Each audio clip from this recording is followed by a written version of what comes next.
دیکھیے ہمیں یہ کہا گیا عمران خان صاحب کے حوالے سے 3 اکتوبر کو آخری ان سے ملاقات ہوئی اور یہ کہا گیا کہ اب 19 اکتوبر سے پہلے ان سے ملاقات نہیں ہوگی۔ ایک 16 دن کا وقفہ تاریکی میں ڈوبا ہوا، نہ ان کی صحت کے حوالے سے کچھ بتایا جائے گا، نہ کسی اور حوالے سے ان سے کوئی ملاقات ہوگی، نہ وکلاء کی، نہ سیاسی رفقا کی، نہ خاندان کی۔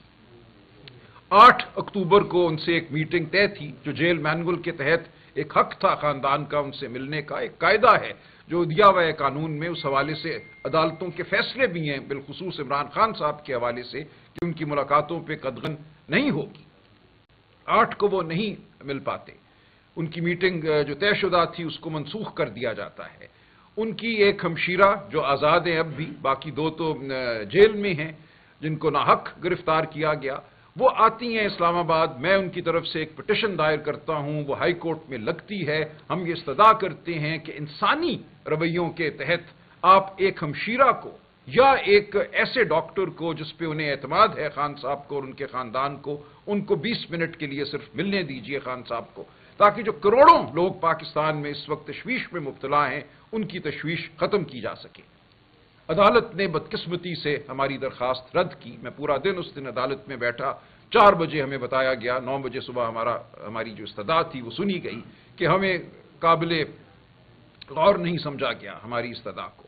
ہم آئے باہر، ہماری پولیٹیکل کمیٹی نے ایک ہنگامی اجلاس کیا، اس میں ہم نے یہ فیصلہ کیا کہ اب ہمیں احتجاج کرنا ہے، ہم قانونی راستہ اپنا چکے، کوئی اور آگے ہمیں راستہ نظر نہیں آتا، ہم عمران خان صاحب کو 16 دن ان کے رحم و کرم پر نہیں چھوڑ سکتے۔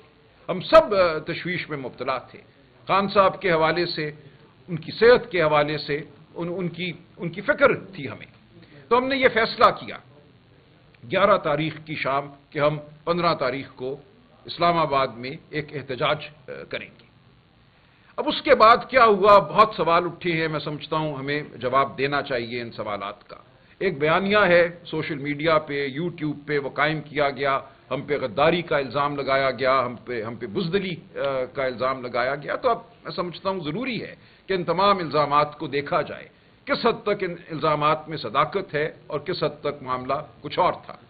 ہوا اس طرح سے، اب میں آپ سے عرض کرتا ہوں بطور سیکرٹری جنرل، جب 11 تاریخ کی شام یہ فیصلہ ہو گیا کہ 15 کو ہم نے آنا ہے اسلام آباد اپنا احتجاج ریکارڈ کرنے، پرامن احتجاج ریکارڈ کرنے، ہم نے کبھی توڑ پھوڑ نہیں کی۔ خان صاحب کی پوری سیاست اس چیز کی گواہ ہے کہ ہم نے تخریب کی سیاست نہیں کی۔ سڑک پہ آنا ہمارا بنیادی حق ہے، اس حق کو اب اس رجیم نے اس دور میں ایک جرم سمجھ لیا گیا ہے، اور یہ ہمارے حوالے سے نہیں، جو بچوں کے ساتھ ہو رہا ہے، جو اس وقت پنجاب میں اور پورے پاکستان میں اس وقت جو ایک تشویش کی لہر ہے، جو ہمارے بچے سڑکوں پر آ رہے ہیں، جو ان کے ساتھ سلوک کیا جا رہا ہے، ان کو مجرم سمجھا جا رہا ہے۔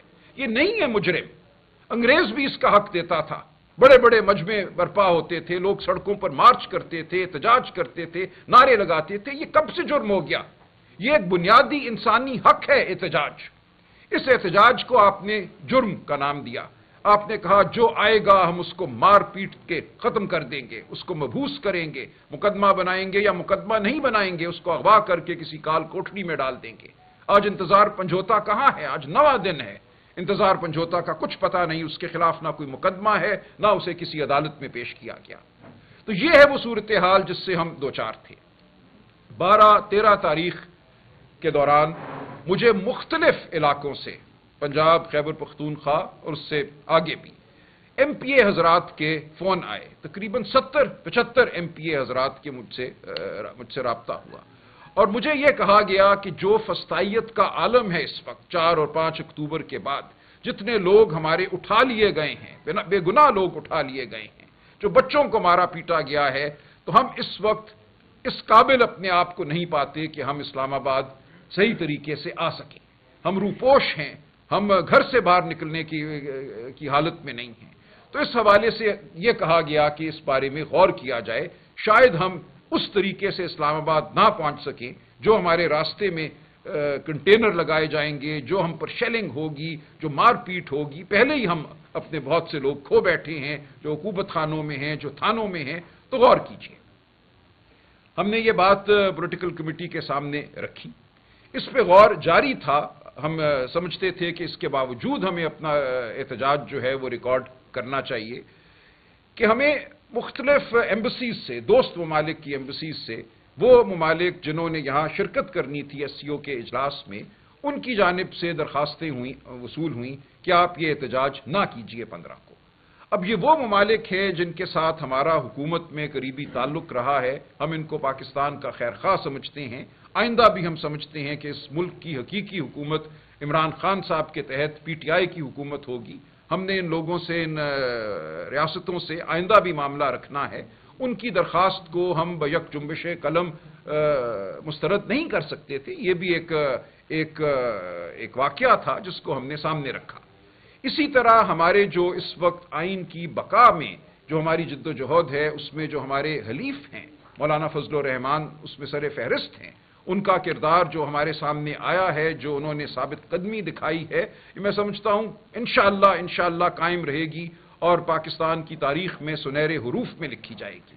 ان کی جانب سے بالخصوص ایک درخواست آئی کہ یہ نہ کیجیے آپ. ہم نے کوئی اس پہ جواب نہیں دیا حتمی ان کو، لیکن یہ تمام معاملات ہم نے سامنے رکھے پولیٹیکل کمیٹی کے کہ اب ہمیں کیا کرنا چاہیے. ہمارے سامنے خان صاحب کی صحت، ان کی زندگی سب سے مقدم امر تھا. ہم سمجھتے تھے کہ یہ کہہ دینا کہ ان سے ملاقات نہیں کرائی جائے گی، معالج کو نہیں ملایا جائے گا، یہ غلط رویہ تھا. اس کے خلاف احتجاج ہمارا حق تھا. 14 تاریخ کے دوران مجھ سے اور دیگر ہماری لیڈرشپ کے افراد سے رابطے ہوئے حکومت کی جانب سے، اور یہ کہا گیا کہ آپ ڈاکٹر عاصم یوسف کو بلوا لیجئے، ہم دیکھ لیں گے، انشاءاللہ ان کی ملاقات ہو جائے گی. جو